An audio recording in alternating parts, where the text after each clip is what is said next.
Good afternoon class. एक और नए सेशन में हम मिलते हैं जिसमें हम पढ़ने वाले हैं लंबाई के बड़े मात्रक। लंबाई के बड़े मात्रक मैंने आपको बताए थे बेटा, हो सकता है मैंने आपको ये पहले थोड़ा सा वीडियो में बता दिया हो, लेकिन रिवाइंड करते हैं कि लंबाई के बड़े मात्रक कौन कौन से थे बेटा। तो एक था एक खगोलीय मात्रक, एक खगोलीय मात्रक है ना, एक खगोलीय मात्रक। अब एक खगोलीय मात्रक क्या होता है बेटा, ये समझने के। तो एक खगोलीय मात्रक के बारे में मैंने आपको बताया था कि सूर्य से पृथ्वी तक के बीच की दूरी, सूर्य से पृथ्वी के बीच की दूरी, सूर्य से पृथ्वी तक के बीच की दूरी को एक खगोलीय मात्रक कहते हैं। सूर्य से पृथ्वी के बीच की दूरी को एक खगोलीय मात्रक कहते हैं, जो इसका मान होता है बेटा वो होता है 1.496 गुणित 10⁻11 मीटर। ठीक है, थोड़ा सा रिवाइंड किया हमने लास्ट वीडियो से, है ना। दूसरा है बेटा एक प्रकाश वर्ष।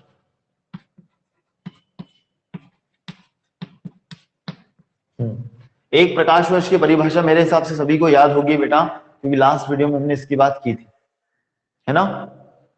हाँ ठीक है, चलिए लास्ट वीडियो में क्या बताया था बेटा, प्रकाश वर्ष क्या होता है। तो प्रकाश द्वारा, इसकी परिभाषा लिख लीजिएगा बेटा, है ना, मैं भी आपको एक बार लिखा देता हूं। प्रकाश द्वारा एक वर्ष में, प्रकाश द्वारा एक वर्ष में तय की गई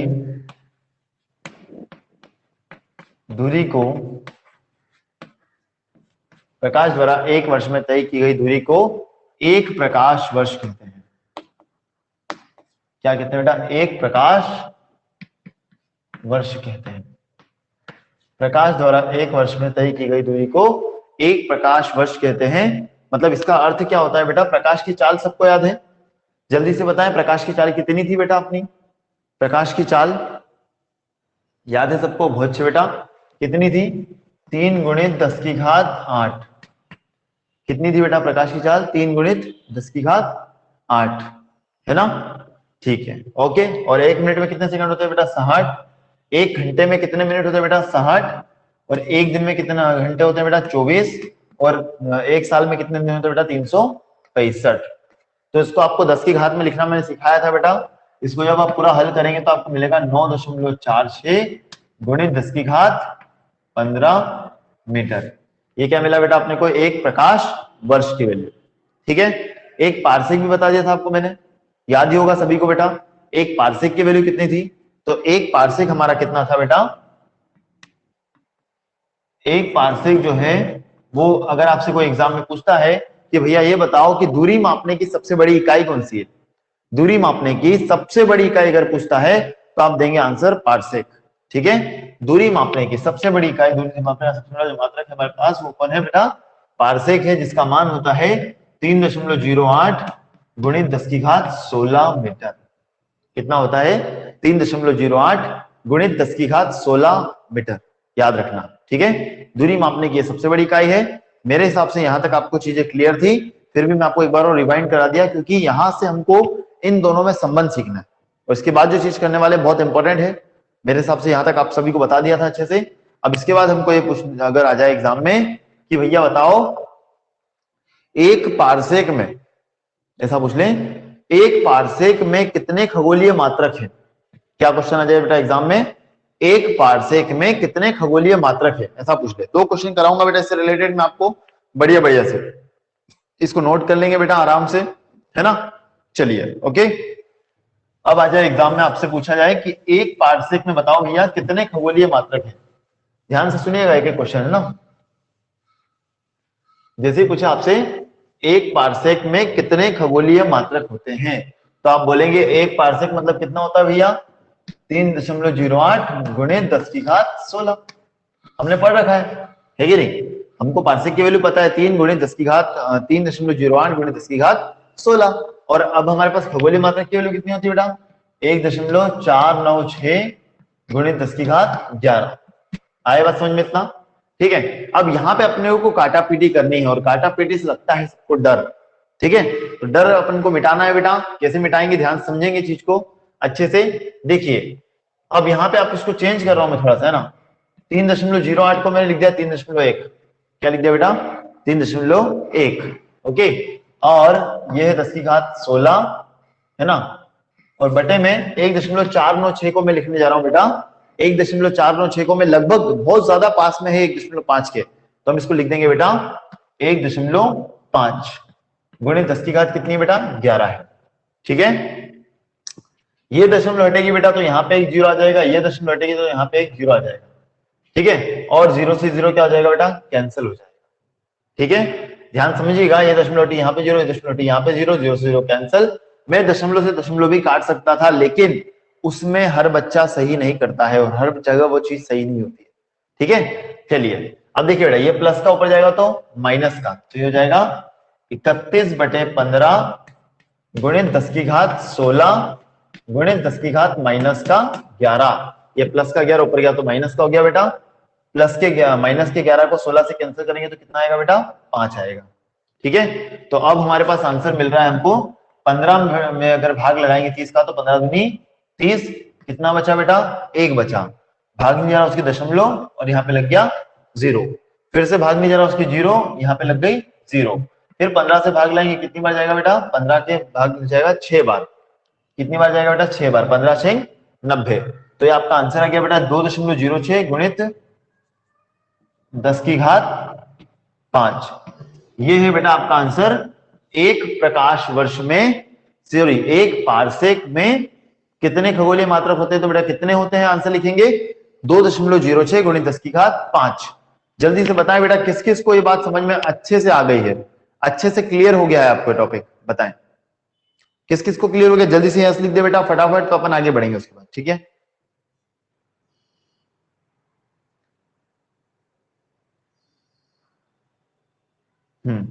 और जिसको वापस समझना है वो आर लिख देना बेटा। ठीक है,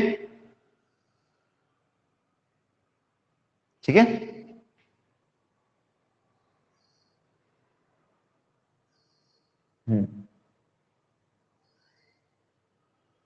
कोई बात नहीं बेटा, देखिए नहीं आएगा ना इसका मतलब आप सीखना चाहते हो, क्योंकि आपने कोशिश तो किया, कोशिश करना बहुत जरूरी है, क्योंकि देखो बेटा हारोगे नहीं तो सीखोगे कैसे, और सीखोगे नहीं तो जीतोगे कैसे।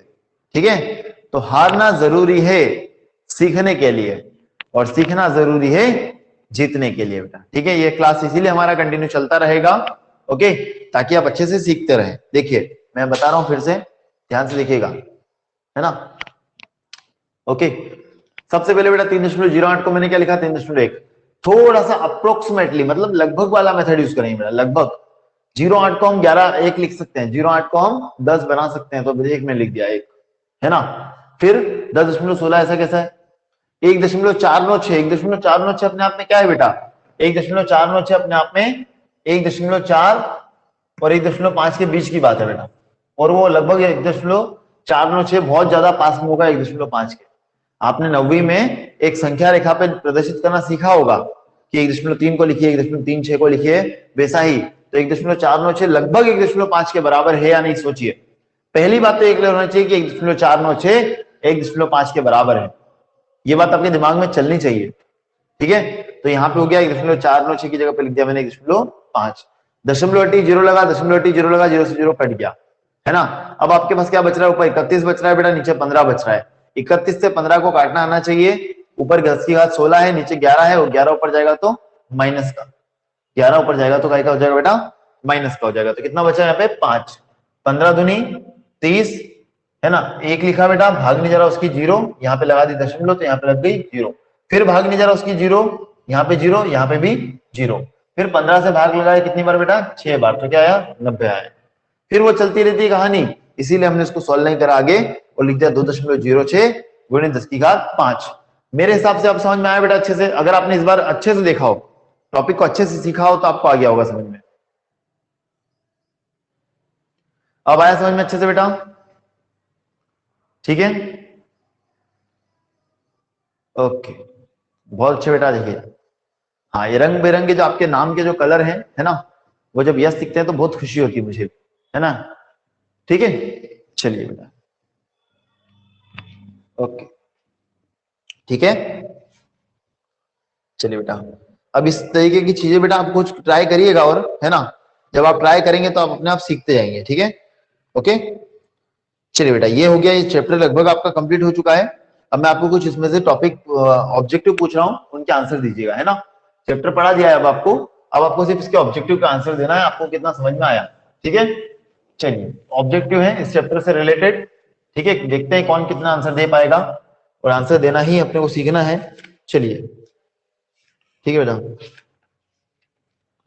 चलिए, ऑब्जेक्टिव है ना।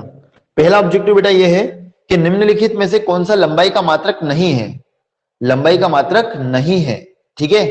देखिए बेटा, निम्न में से कौन सा लंबाई का मात्रक नहीं है, क्वेश्चन सुन लिया।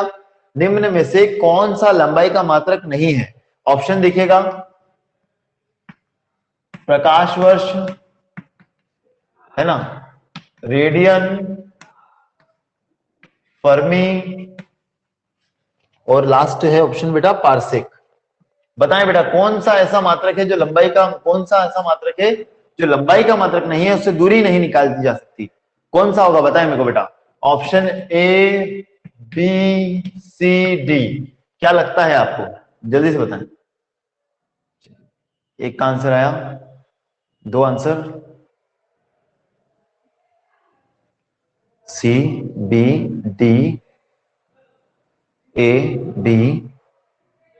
चलिए, बहुत अच्छे बेटा, देखो सभी के आंसर आ रहे हैं, बहुत अच्छे थे। A B B, ABCD ABCD ABCD, A और बी में कंफ्यूज हो बेटा, है ना। बेटा ध्यान से समझिए चीज को, प्रकाश वर्ष दूरी का ही मात्रक है। प्रकाश वर्ष के बारे में एक बहुत इंपॉर्टेंट चीज हमने सीखी थी, वो क्या थी कि प्रकाश वर्ष जो है एक वर्ष में तय की गई दूरी है, ये हमको याद रखना है हमेशा के लिए। प्रकाश द्वारा एक वर्ष में तय की गई दूरी को ही प्रकाश वर्ष कहते हैं, और सबसे ज्यादा कंफ्यूज करता है यही कि प्रकाश वर्ष असलियत में क्या है। तो प्रकाश वर्ष एक वर्ष में तय की गई दूरी है बेटा, तो वो प्रकाश मतलब दूरी का मात्रक पक्का है, ठीक है। फर्मी छोटी सी दूरी का मात्रक होता है, पारसेक बड़ी दूरी का मात्रक होता है। तो बचा क्या बेटा, रेडियन। रेडियन जो है वो कोण का मात्रक होता है, दूरी का मात्रक नहीं होता है, कोण बताता है कि कितने डिग्री का कोण बन रहा है। समझ गए अच्छे से, सभी को क्लियर है, बताएं मेरे को फटाफट, समझ में आया अच्छे से, कोई प्रॉब्लम तो नहीं इसमें, सभी को क्लियर बेटा। अब बी लिखोगे तो मजा आएगा, समझ में आएगा आपको अच्छे से।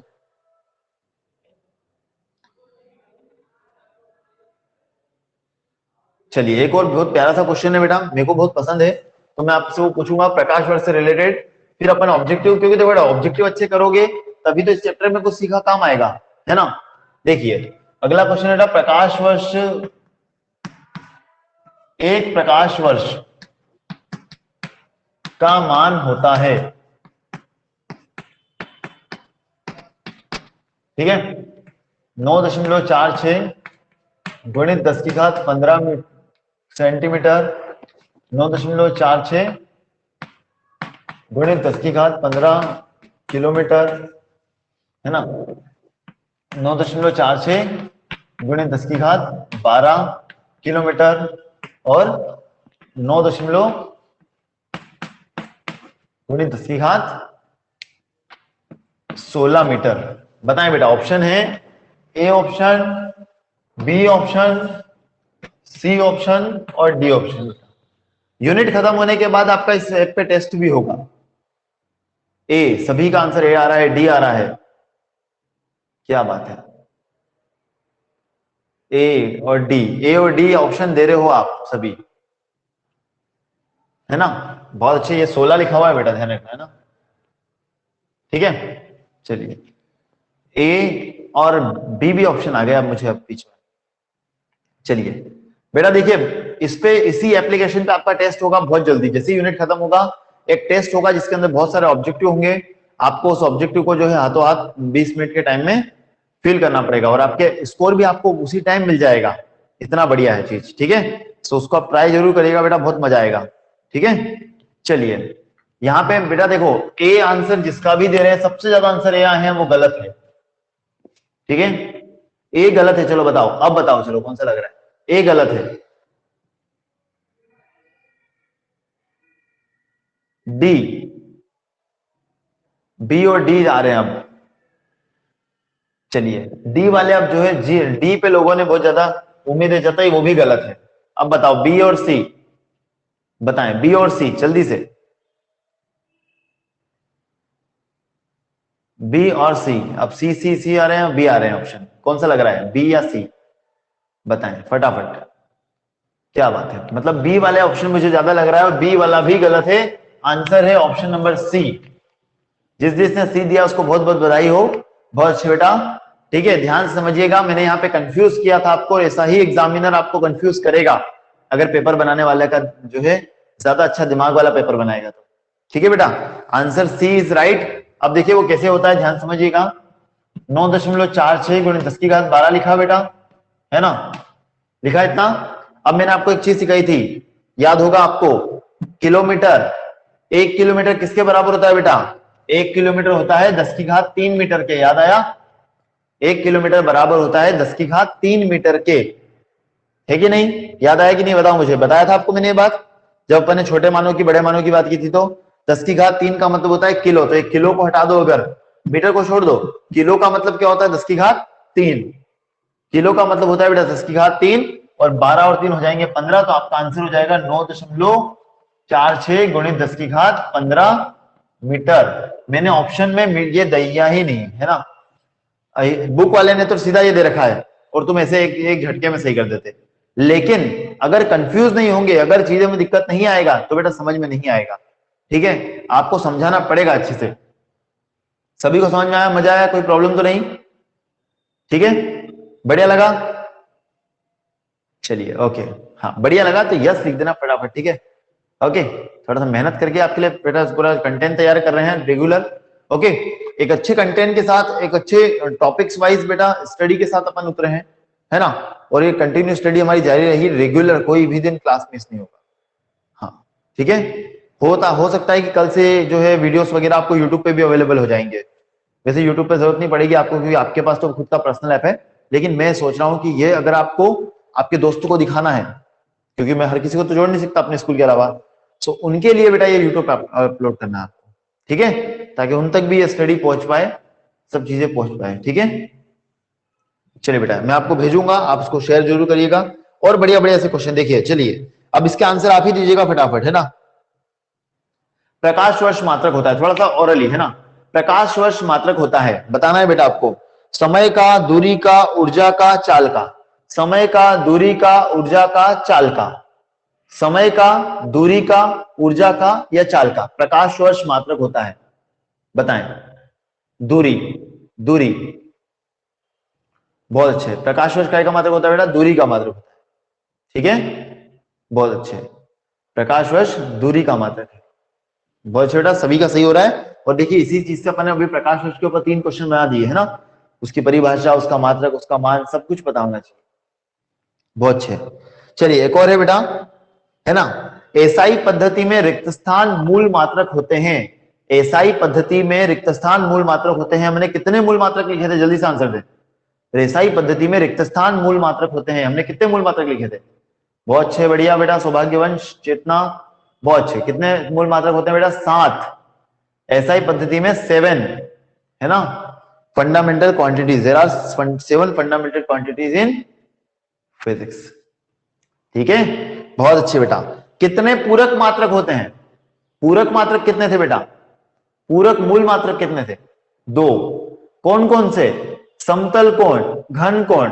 समतल कोण को कैसे नापते हैं बेटा अपन? समतल कोण को कैसे नापते हैं, जल्दी से बताएं फटाफट। 2 पूरक मात्रक, समतल कोण, समतल कोण को कैसे नापेंगे? रेडियन से, बहुत अच्छे। घन कोण को कैसे नापेंगे? घन कोण को, समतल कोण रेडियन, घन कोण कैसे नापेंगे बेटा? Stay radian, SR, stay radian, बहुत अच्छे, बहुत बढ़िया। ठीक है, सारे ऑब्जेक्ट आपके ऐसे ही क्लियर हो जाएंगे बेटा, है ना। चलिए एक और मैंने आपको बात बताई थी, अगर किसी को याद हो, तारों का अध्ययन किस विधि से किया जाता है, जल्दी से बताएं बेटा। तारों का अध्ययन किस विधि से किया जाता है? तारों का अध्ययन बताएं, तारों का अध्ययन किस विधि से किया जाता है बेटा? याद है किसी को, तारों का अध्ययन किस विधि से किया जाता है? जल्दी से बताएं, तारों का अध्ययन किस विधि से किया जाता है? परावर्तन विधि, हंसा, बहुत अच्छे बेटा। लंबन विधि, बहुत बढ़िया बेटा, बहुत ही अच्छे, बहुत बढ़िया, गुड। ठीक है, हाँ, ये तुम्हारे नाम एज इट इज जाएंगे अब जो है आगे जाके। ठीक है, चलिए तो सभी को समझ में आ गया होगा। लंबन विधि बेटा मैंने बताया था सबसे लंबी लंबी दूरियों का जो अध्ययन किया जाता है वो लंबन विधि से किया जाता है, भूलना नहीं है आपको।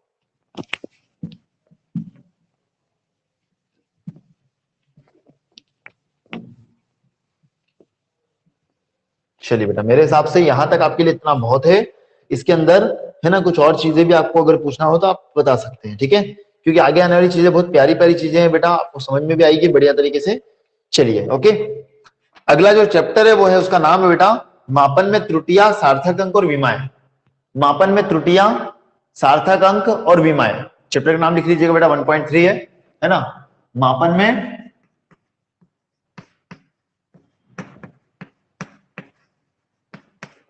ठीक है, सार्थक अंक।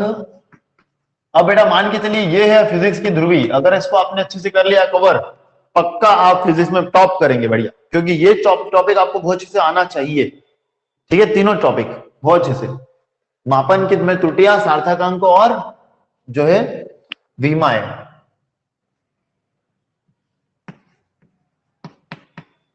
हम हो सकता है आज एक या दो टॉपिक सीख लें, है ना, एक टॉपिक तो करके ही जाएंगे, है ना, समय के अकॉर्डिंग बेटा, समय देखेंगे कितना बचा है, फिर उसके बाद उसके अकॉर्डिंग। चलो 25 मिनट ही हुआ अभी तो, है ना, तो हमारे पास समय है, ठीक है बेटा। चलिए आगे बढ़ते हैं, है ना। देखिए बेटा, मापन में त्रुटियां, सबसे पहला आपके लिए टॉपिक आता है मापन में त्रुटियां।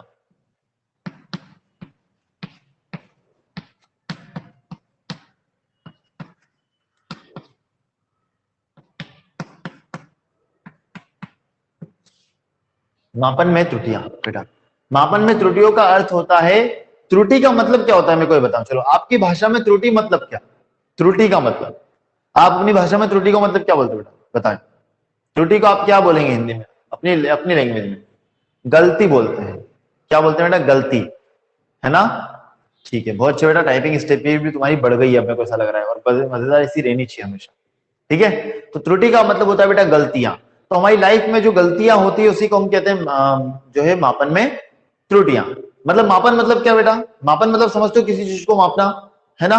दूध माप रहे हैं, मान लो अपन दूध वाले हैं तो दूध मापेंगे, लो भैया 1 लीटर, लो भैया 900 ml, है ना, कम आधा लीटर देते हैं, है ना। चाय पत्ती शक्कर दे रहे हैं भैया, ठीक है लाओ, किराने वाला देता है ना 500 ग्राम, 1 किलो, 2 किलो शक्कर, चाय, सब ये देते हैं बेटा। ये क्या करते हैं, कहीं ना कहीं चीजों को माप रहे हैं, है ना। तो मापन मतलब क्या, किसी चीज को मापना, ठीक है। मापन मतलब होता है बेटा चीजों को मापना, और मापन में त्रुटियों का मतलब होता है गलतियां निकालना। अब आपको क्या आना चाहिए, आपको तो मापन की गलतियां निकालना है कि मापने के समय क्या गलतियां होती है वो, ठीक है बेटा। तो मापन की त्रुटियां कई प्रकार की होती हैं, लगभग 7-8 होती हैं। मैं आपको जल्दी से जो है अच्छी अच्छी याद करवा देता हूं, जो आपको याद हो जाए, आप उसको कभी गलती ना करें, है ना, आप उसको देखते ही उसका लिख लें उसके अंदर, ठीक है। तो पहली त्रुटि है बेटा आपकी मापन में, जो फर्स्ट त्रुटि है उसे हम नाम देंगे बेटा व्यक्तिगत त्रुटि,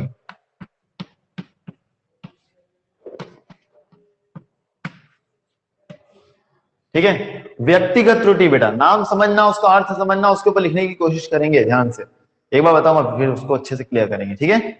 व्यक्तिगत त्रुटि, पहली त्रुटि का नाम क्या है बेटा, व्यक्तिगत त्रुटि। अब मान लो अपनी क्लास में ही कोई बच्चा है, ठीक है, क्या क्या नाम लेते हैं, चलो संतोष सिंगार, एक बच्चा है, ठीक है, जिसका नाम बार बार आ रहा है और कमेंट भी कर रहा है बार बार, ठीक है, संतोष सिंगार है, ठीक है। अब संतोष जो है वो दूध बेचने वाला है, क्या है बेटा, दूध बेचने वाला संतोष। अब संतोष दूध बेचेगा तो क्या करेगा बेटा, वो जो है सभी को बराबर बराबर दूध देगा, है ना। आपने मांगा 1 लीटर, ठीक है दिया भैया, लेकिन क्या हुआ कि संतोष को दूध बांटते आता ही नहीं है, संतोष को कैसे दूध देते ही नहीं आता, ये पहले दिन नौकरी पे लगा है बस, ठीक है। देखिए नहीं पढ़ेंगे तो वहीं काम करना पड़ेगा, है ना, दूध की डेयरी पे या फिर कहीं भी जो है चाय की घुमटी खोलनी पड़ेगी, है ना। अगर नहीं पढ़ेंगे तो, और अच्छे से पढ़ेंगे तो कहीं ना कहीं ऊपर जाएंगे, बहुत अच्छी लाइफ जिएंगे, ठीक है। तो सोचिए दूध बेचने गए, पहले दिन दूध वाले ने काम पे रखा, और जैसे इसको बोला कि दूध बांट भैया, तो हर किसी ने 1 लीटर दूध मांगा, इसने किसी को दिया 500 ml, किसी को दिया 800 ml, किसी को दिया 1.5 लीटर, किसी को 2 लीटर, 1 लीटर मांगा था सबने, सबने दूध कितना मांगा था, 1 लीटर, लेकिन ये सबको अलग अलग दूध दे रहा है। मतलब क्या कर रहा है ये, क्या कर रहा है, गलती कर रहा है, ये त्रुटि कर रहा है कि नहीं कर रहा, बताओ बेटा, समझ में आया आपको अच्छे से।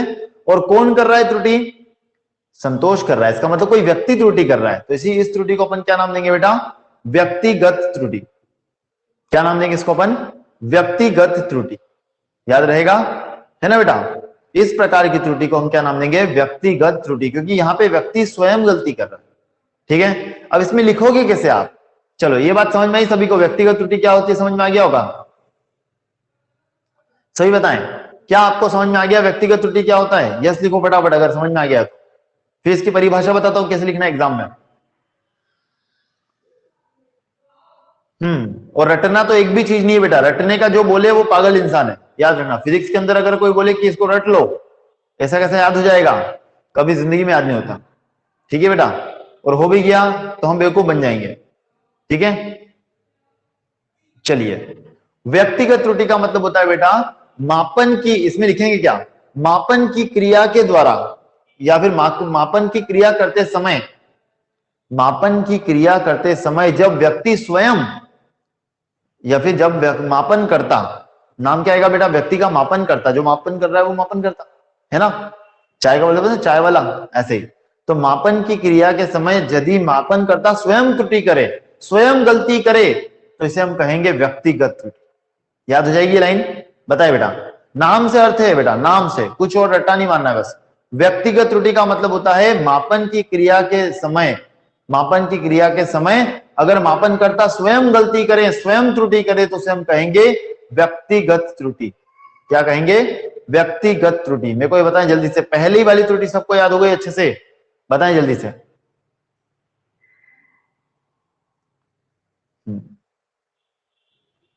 ओके बेटा, ठीक है, बहुत अच्छे। देखिए बेटा ऐसे ही सारी याद हो जाएगी, मैं कुछ ज्यादा रट्टा नहीं मरवाता है ना बेटा। पहली बात तो मैं रटने से दूर भगता हूं, क्योंकि मुझे खुद को रट नहीं रटाता था, है ना। चलिए अब सेकेंड त्रुटि का नाम बेटा यंत्रीय त्रुटि। यंत्रीय त्रुटि या फिर इसको बोलते हैं यांत्रिक त्रुटि।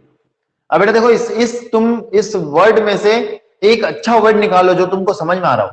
इस लाइन में से, इस वर्ड में से एक अच्छा वर्ड जो तुमको याद हो गया, या तो जो तुमको समझ में आया कि इसमें क्या है, क्या छुपा हुआ, ये बताएं। इस वर्ड में क्या छुपा हुआ है, जल्दी से बताएं। इस वर्ड में क्या छुपा हुआ है? यंत्र। बहुत अच्छे बेटा, वेदिका बहुत बढ़िया। क्या छुपा है बेटा? यंत्र छुपा हुआ है। ठीक है, तो यांत्रिक त्रुटि का या यंत्रीय त्रुटि का मतलब होता है कि मापनकर्ता द्वारा जो यंत्र उपयोग में ला रहे हैं, जो डोंगा होगा दूध का जिससे वो भर रहा है दूध, वो ही अगर गलत है, वो अगर खराब है, तो इसे हम क्या कहेंगे? यंत्रीय त्रुटि। याद हो जाएगा बेटा? बताएं, यंत्रीय त्रुटि याद हुआ? मापन की क्रिया के समय अगर मापन में उपयोग होने वाला यंत्र खराब है, उसमें त्रुटि है, तो इस प्रकार की त्रुटि को हम कहेंगे यंत्रीय त्रुटि। लिख सकते हो तुम अच्छे से, मेरे हिसाब से लिख सकते हो बेटा बढ़िया तरीके से, अगर आपको समझ में आ रही बात कि मापन की क्रिया के द्वारा अगर मापन करता या फिर मापन की क्रिया में उपयोग होने वाला यंत्र अगर गलत है, उसमें त्रुटि है, तो उसे कहेंगे हम यंत्रीय त्रुटि या यांत्रिक त्रुटि। बताएं, सभी को याद हुआ बेटा? सेकंड वाली भी बताएं, एक एक करके मैं सब याद करा दूंगा आपको, है ना। यंत्रों द्वारा होने वाली त्रुटि अपनी मर्जी से आप बना सकते हो बेटा, अपनी मर्जी से बनाना सीखो बस। ठीक है,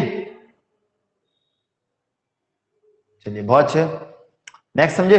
दो समझ में आ गई हो तो अच्छे से, अच्छी अच्छी लेंगे बेटा अपन, है ना। ओके, है ना।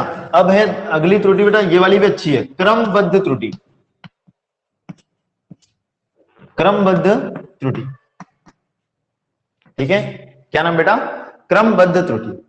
अब क्रमबद्ध त्रुटि का मतलब क्या होता है कि अगर मापन की क्रिया में, ध्यान सुनना, अगर मापन की क्रिया में त्रुटि या तो धनात्मक धनात्मक हो या तो ऋणात्मक ऋणात्मक हो, समझना ध्यान से बेटा। मतलब अपना संतोष जो है वो दूध बेच रहा है, तो उसने पहली बारी में दूध दिया 1000 ml, मतलब पूरा अच्छे से दिया 1000 ml, 1 लीटर पूरा दिया। अगली बार उसको बोला तो उसने दिया 1050 ml, फिर दिया तो 1100 ml, मतलब कि धीरे धीरे क्या हो रहा है बेटा? बढ़ते जा रहा है मान। इसे क्या कहेंगे हम? धनात्मक।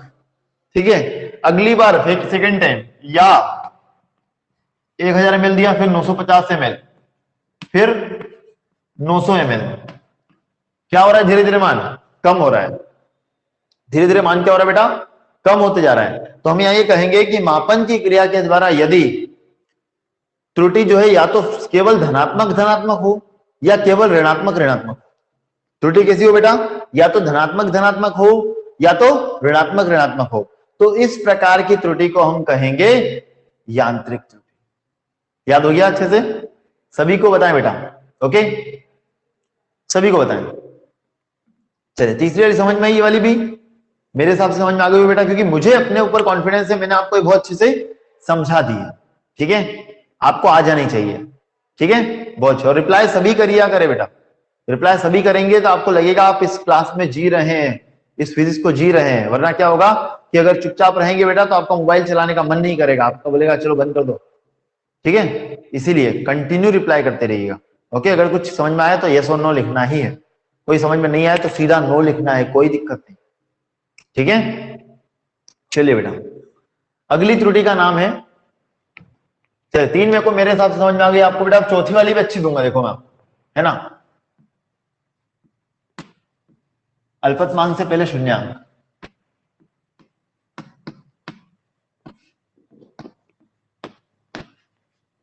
ठीक है, शून्यांक त्रुटि।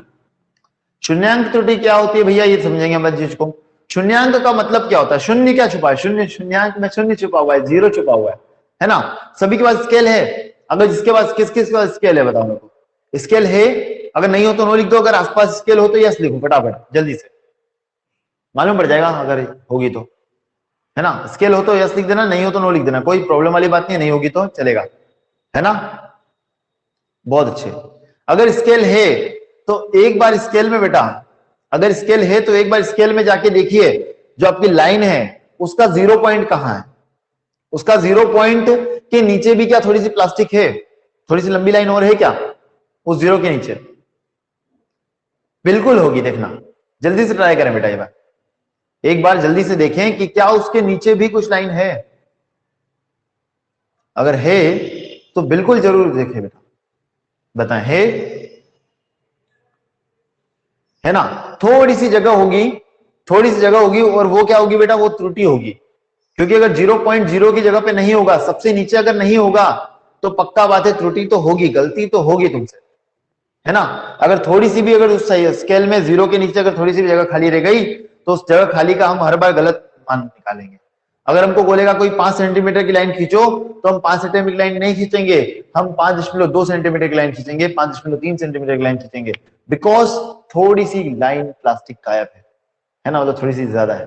ठीक है, तो इस तरह की त्रुटि को हम कहेंगे बेटा शून्यांक त्रुटि।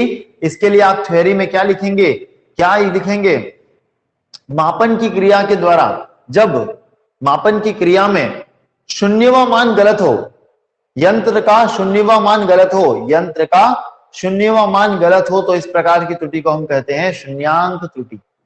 याद हो गया, यंत्र का शून्यवा मान जो 0 वैल्यू है उसकी अगर वो गलत है तो वो कहलाएगा शून्यांक त्रुटि। ठीक है बेटा, ओके, चलिए, है ना।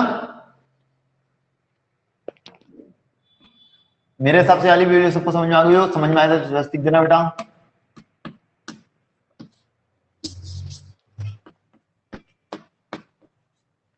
अगला है बेटा अल्पतमांक त्रुटि।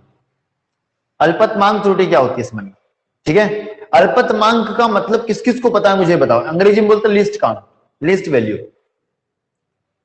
लिस्ट वैल्यू अंग्रेजी में बोलते हैं, और हिंदी में बोलते हैं अल्पतमांक। किस किस को इसका मतलब मालूम है, यस और नो? नहीं मालूम है नो लिखो। अल्पतमांक का नहीं पता, चलिए बहुत अच्छे बेटा, ठीक है बढ़िया, आप लिख रहे हो ये बड़ी बात है ना। अब एक बार ध्यान से समझना, एक स्केल है बेटा, एक स्केल में तुम कम से कम क्या नाप सकते हो बताओ मुझे, कम से कम कितने सेंटीमीटर नाप सकते हो? 1 सेंटीमीटर नाप सकते हो? एक स्केल के अंदर 1 सेंटीमीटर की वैल्यू सब निकाल सकते हैं, उससे भी कुछ छोटा निकाल सकते हो क्या, है ना। 1 सेंटीमीटर से भी छोटा कुछ निकाल सकते हो क्या? निकाल सकते हो बेटा, 0.5 सेंटीमीटर निकाल सकते हो, 0.1 सेंटीमीटर निकाल सकते हो। मतलब कि स्केल की बात करें अगर अपन, तो स्केल का अल्पतमांक होता है 0.1 सेंटीमीटर। क्या होता है बेटा, 0.1 सेंटीमीटर। 1 सेंटीमीटर के बीच में भी ऐसी 10 लाइनें होती हैं।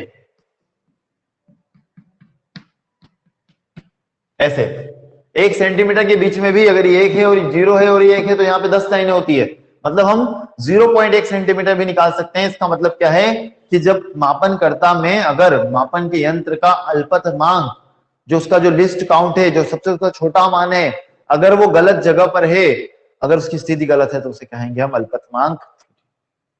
याद हो जाएगा बेटा अच्छे से। नाम में अर्थ है, उन्हें समझने की कोशिश करिए। बहुत रट्टा मार लिया है ना, सीखना है, समझना है अच्छे से, और ये मान के चलना है कि हमें सब अच्छे से आ जाएगा। ये सब्जेक्ट बहुत प्यारा सब्जेक्ट है, बहुत बेस्ट सब्जेक्ट है हमारे लिए। ठीक है, पहली बात तो ये चीज माननी पड़ेगी, ये चीज अपने आप से कहनी पड़ेगी कि ये सब्जेक्ट हमारे लिए ही बना है। ठीक है, ये हमको अच्छे समझ में आ जाएगा। ठीक है बेटा, चलिए ओके, है ना। अब बेटा देखो एक और लिख लेते हैं मन से, है ना।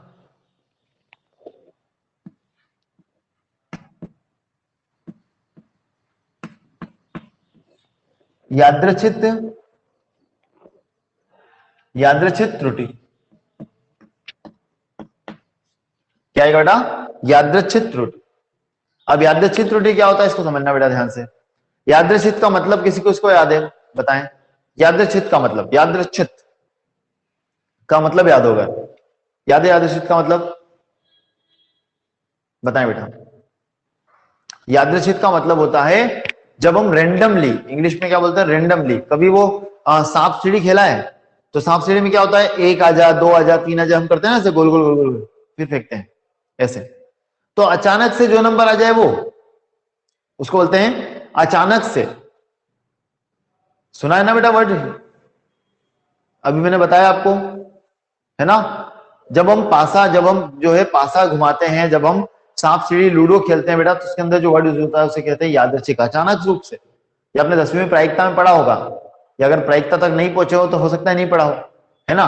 तो यादृच्छिक का मतलब होता है अचानक। मतलब क्या होगा कि यदि, इसके लिए बहुत अच्छी लाइन लिखते हैं, न मापन का यंत्र गलत है, न मापन का यंत्र गलत है, न मापन करता गलत है, न मापन का यंत्र गलत है, न मापन करता गलत है, और नहीं कोई अलग त्रुटि है, फिर भी अगर त्रुटि हो जाए, मतलब किसी की भी गलती नहीं है फिर भी त्रुटि हो रहा है, तो उस प्रकार की त्रुटि को हम कहेंगे यादृच्छिक त्रुटि। ठीक है बेटा, उस प्रकार की त्रुटि को हम क्या कहेंगे, यादृच्छिक त्रुटि।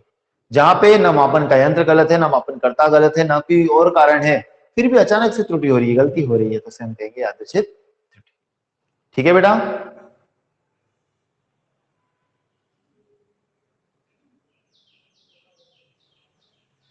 हाँ, मापन में अनियमित रूप से होने वाली त्रुटि बोल सकते हैं उसको बेटा आप। ठीक है, ये वर्ड भी आप यूज कर सकते हो। ठीक है, चलिए ये भी अच्छा वर्ड है, मापन में अनियमित रूप से होने वाली त्रुटि। मतलब अगर आप इसको ये समझे कि यहाँ पे कोई जिम्मेदार नहीं है, न मापन करता जिम्मेदार है, न मापन के यंत्र जिम्मेदार है, कोई भी जिम्मेदार नहीं है, फिर भी त्रुटि हो रही है, उस प्रकार की त्रुटि को हम कहेंगे यादृच्छिक त्रुटि।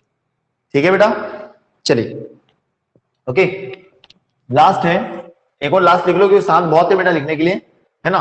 इसको बोलते हैं बेटा पर्यावरणीय त्रुटि।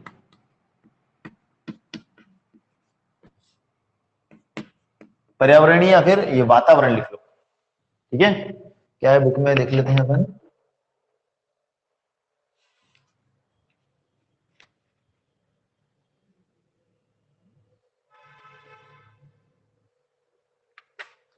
कहाँ गया नाम इसका बेटा, इसका तो नाम नहीं दे रखा है, चलो कोई बात नहीं, लिखवा देते हैं वातावरण त्रुटि।